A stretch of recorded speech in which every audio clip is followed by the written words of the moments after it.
Hi mga mami! Welcome to my new vlog. Ngayon po ipapakita natin ang panibagong video tungkol sa mga DIY souvenir ideas. DIY souvenir idea para sa mga birthday party, binyag, kasal, or gender reveal.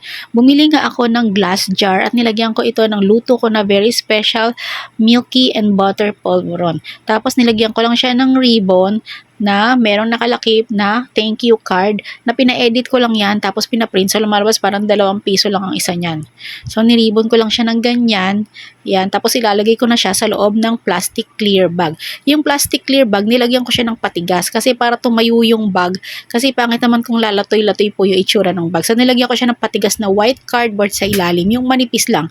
Ginamit ko pa nga pala mga is yung folder na binibili sa school supplies. Tapos nilagyan ko na rin siya ng plastic shovel spoon. Ito yung parang pala, pero plastic lang siya. So ilalagay ko dyan. Syempre mga mi, yung bisita mo, paano kakainin yung pulburon kung wala ka namang spoon.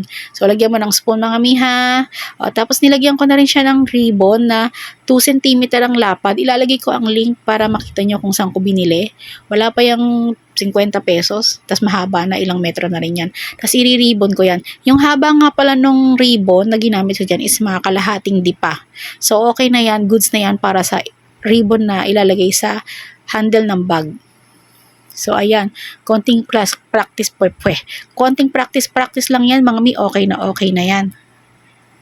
Diba ang ganda na? Tapos ayan na, wala pang 100 pesos lahat-lahat ang nagastos ko dyan para sa napakagandang souvenir para sa birthday party ng aking apo. Thank you for watching. God bless.